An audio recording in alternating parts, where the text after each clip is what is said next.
Good morning, ma'am. Today I will discuss the birth of criminalistic.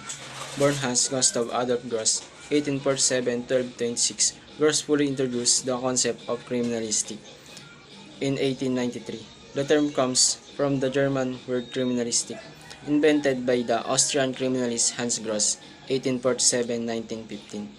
The field of criminalistic started long before Gross the time first serious and well-documented application of scientific principles to legal purposes. Started in the middle of the 19th century. At si Hans Gross ay tinatawag din na father of criminalistic and father of criminal investigation.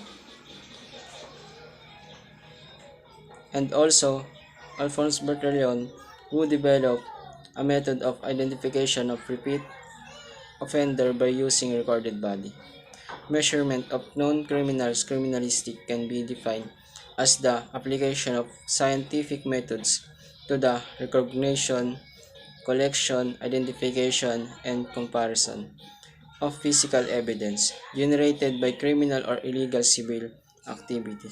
It also involved the reconstruction of such even by evaluation of the physical evidence and the crime. Ang topic natin ngayon ay areas of forensic science or criminalistic.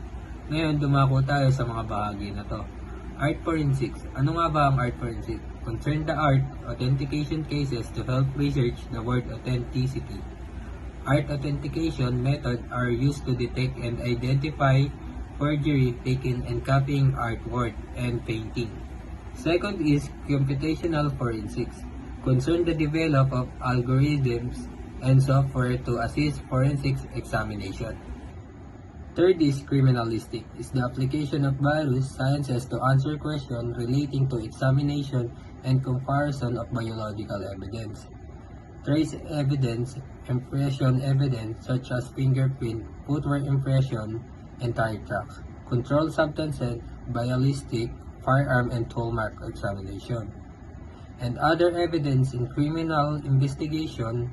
Typically, evidence is processed in a crime lab. Fourth is digital forensics.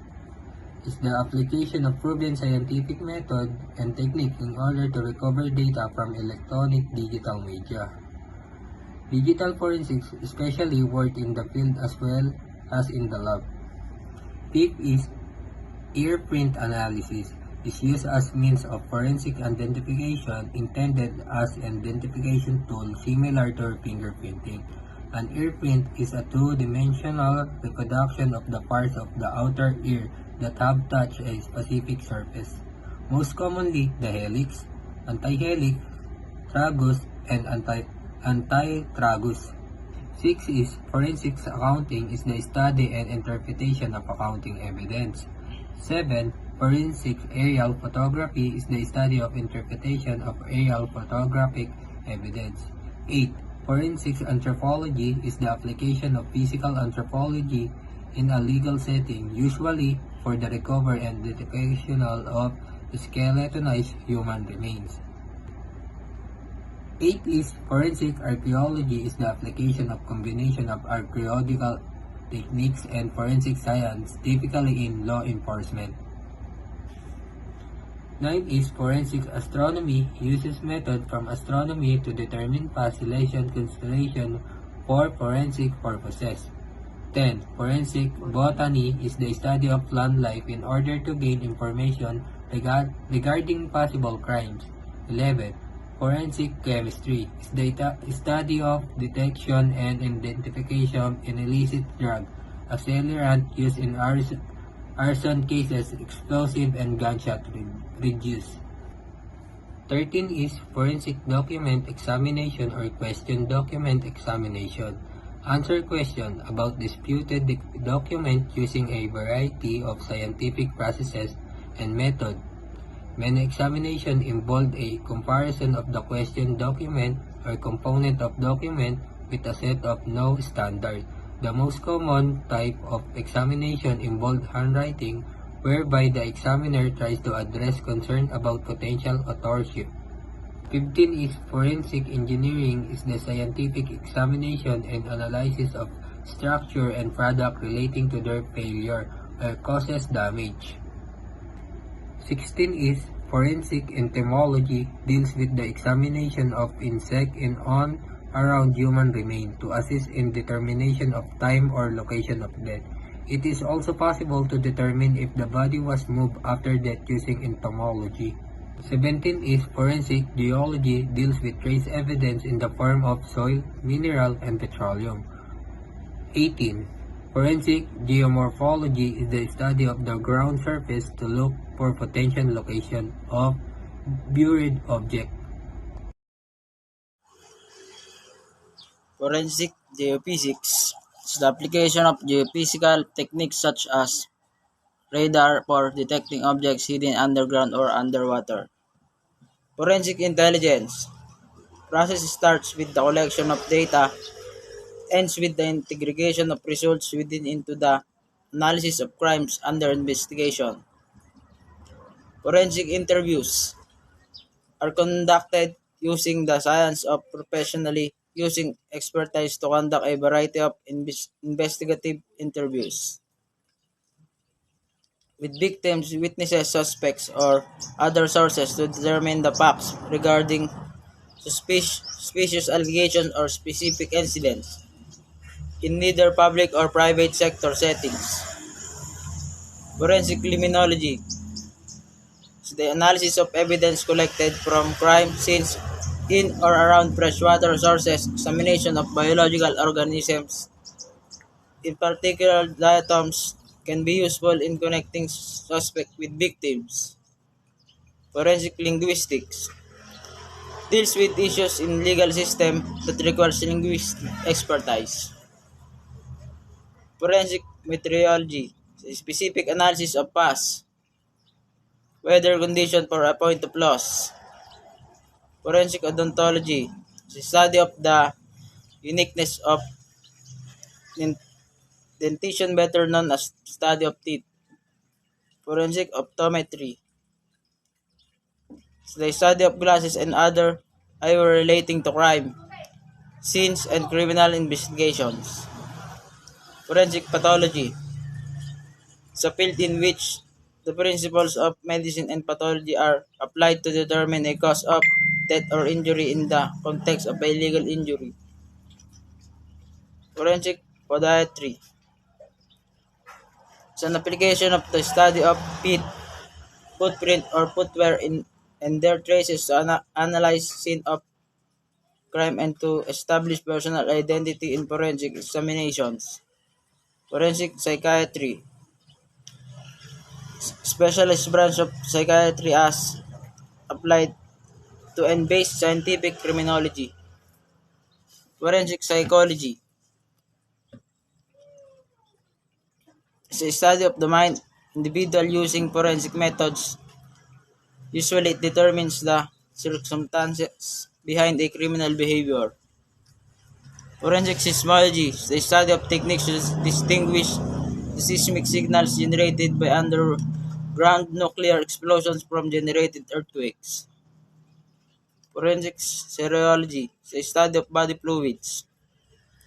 Forensic social work is the specialist study of social work theories and their applications to a clinical criminal justice or psychiatric setting. Practitioners of forensic social work connected with the criminal justice system are often termed social supervised, while the remaining use interchangeable titles. Forensic social work approved mental health professional, forensic practitioner, and they conduct specialist assessment of risk, care planning, and act as an officer of the court.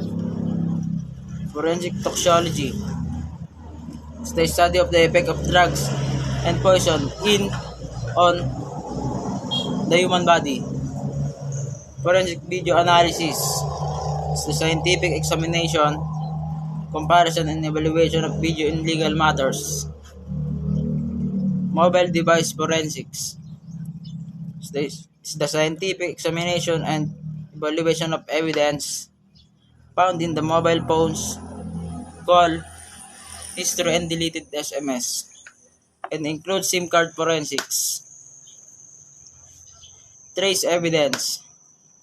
Analysis is the analysis and comparison of trace evidence including glass, paint fibers, and hair using spectrometry.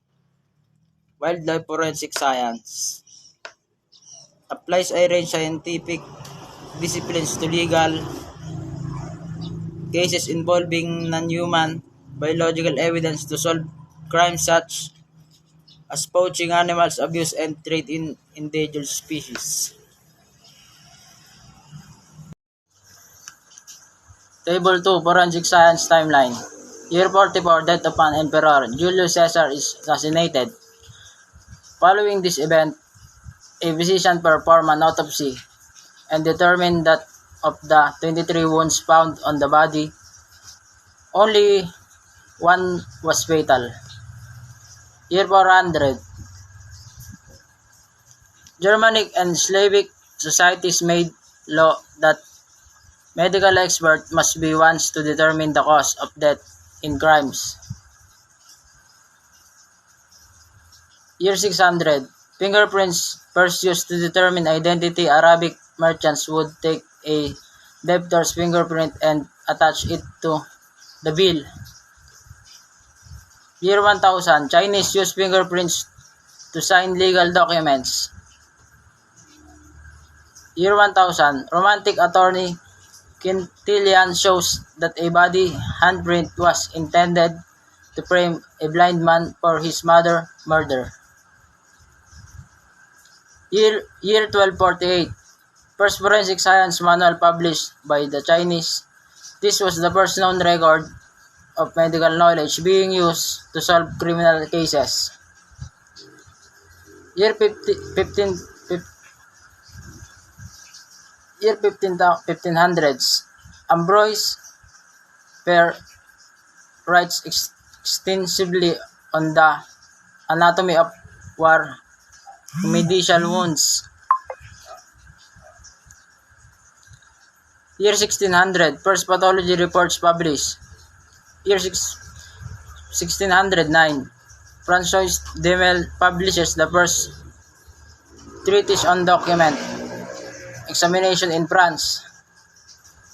Year 1642, University of Leipzig offers the first courses in forensic medicine. Year 1685, Marcello Malpighi first recognized fingerprint patterns and uses the terms loops and whorls. Year 1775, Paul Revers recognizes dentures he had made for his friend Dr. Joseph Warren and thus identifies the doctor bodies in a mass grave at Bunker Hill. Year 1784, first recorded instance of physical matching of evidence, leading to a murder conviction. John Tom's England, evidence was a torn edge of newspaper in a pistol that matched newspaper in his pocket.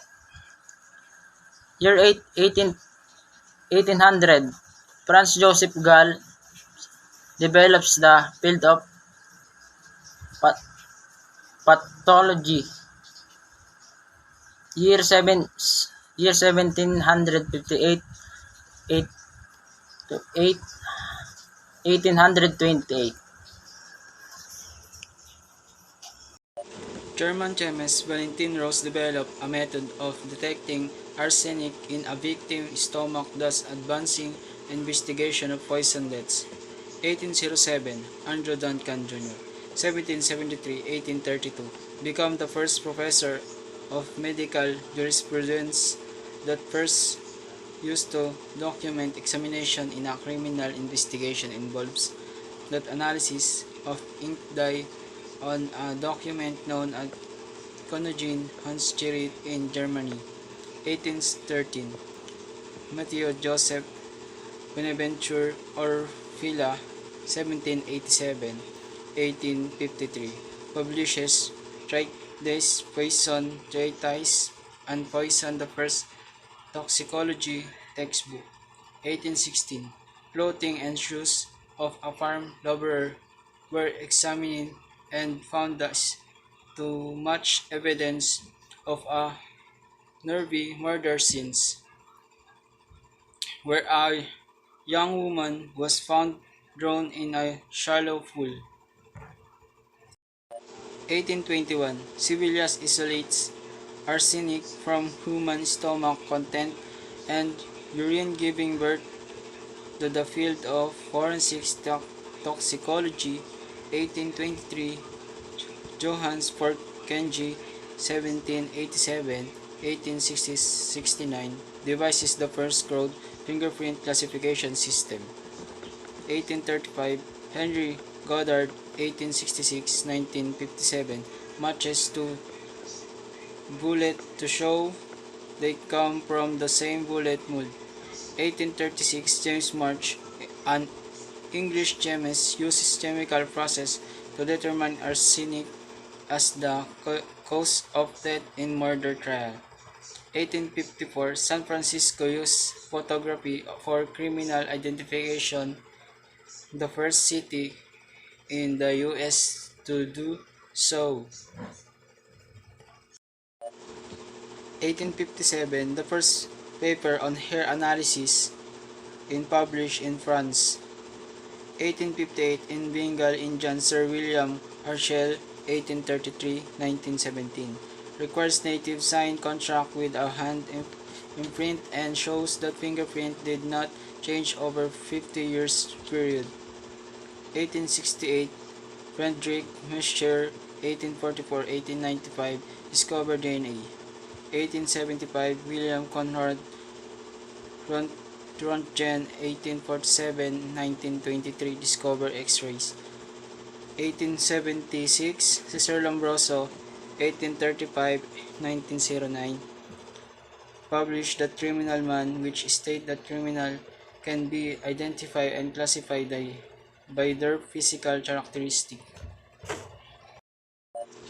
1880, Henry Fuld and William James Herschel published a paper describing the uniqueness that fingerprint. Francis Galton, as scientists, adopted their findings for the Court-Galton system, identified the following patterns: plain arch, dented arch, simple loop, central pocket loop, loop double loop, lateral pocket loop, plain whirl, and accidental. Henry Fuld, 1843-1930, shows that powder dusting will expose latent fingerprint. 1882, Alphonse Bertillon, 1853-1914, developed his anthropometric identification system. 1887, Coroner's Act established that coroners were to determine the cause of sudden, violent, and unilateral death. Arthur Conan Doyle also published the first Sherlock Holmes story. 1888, Anthropometry, a system using various measurements of physical features and bones used throughout the US and Europe. Using the system, a criminal information could be reduced to a set of numbers. 1888, Alexander Lacasagna, 1843-1924, showed that marks on ballot could be matched to those within rifle gun barrel. 1892, Juan Becati, an Argentinian police officer, is the first to use fingerprints as evidence in a murder investigation. He created a system of fingerprints identification which he termed dactyloscopy. 1892, Sir Francis Galton, 1822-1911, published his classic textbook, Fingerprints.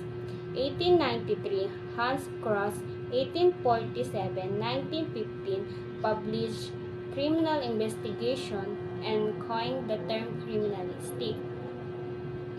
1895, Dr. Edward Piotrowski published his text on Boltzstein pattern recognition. 1897, Hermann Welker, 1822 to 1899, showed his own fingerprints taken in 1897 matched those taken in 1856, those supporting the finding of William Hershey. 1898, Paul Giseret, 1854, 1927, used a microscope for ballistic comparison. 1898, Hans Gross published Criminal Psychology.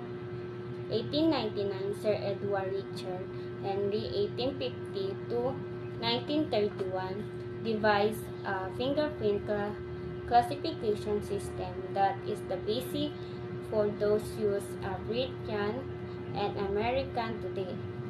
1901, Human Blood Grouping ABO, discovered by Carl Landster and adapted for use on bloodstain by Peter Max Richter.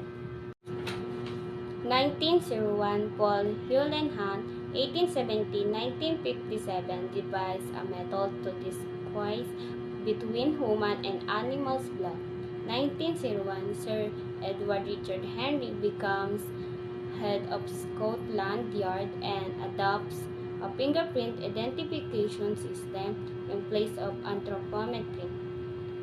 1901, Galton Henry system of fingerprints identification officially used by Scotland Yard and is the most widely used fingerprint methods today. 1902, Henry Jackson becomes the first person in England to be combined fingerprint evidence.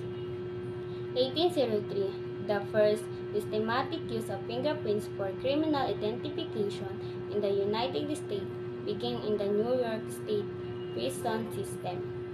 1904, Oscar and Rudolph Alder developed the benzodiazepine test for blood. 1909, first School of Forensic Science founded by Rodolphe Archibald Ries in Switzerland. 1910, Victor Balthasar and Marcel Lambret published first study on her, including microscopic study from most animals, first legal case ever involving her also took place following this study. 1910, Albert Osborne, 1858 to 1946, lays down the principles of document examination in his book Questionnaire Documents. 1910, Thomas Jennings becomes the first U.S. citizen convicted of a crime by use of fingerprints. 1912, Victor Balthasar realized that tools used to make gun barrels never leave the same markings and individual guns barrel leaves identify grooves and each bullet cord. To it, he developed several methods of matching bullet to gun via photography. 1913, Victor Balthasar, 1872 to 1950, published his belief that each fire bullet carried unique marks. 1920,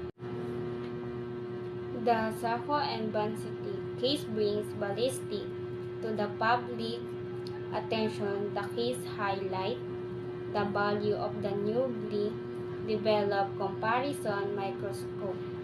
1923, first police crime lab established in Los Angeles. 1923, Kirby, United States sets standard for the admission of scientific evidence into U.S. courtrooms.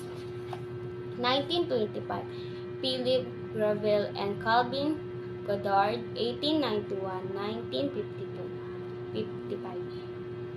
developed the comparison microscope. 1930, prototype photograph, which was invented by John Larson. In 1921, developed for use in police station. 1931, John Luster. 1856-1932, published his land bank book on her analysis. 1932, FBI established its own crime laboratory, now one of the foremost crime labs in the world. This same year, a chair of legal medicine, a Harvard, was established. 1954, in Indian State Police, Captain R.F. Krenstein developed the breathalyzer.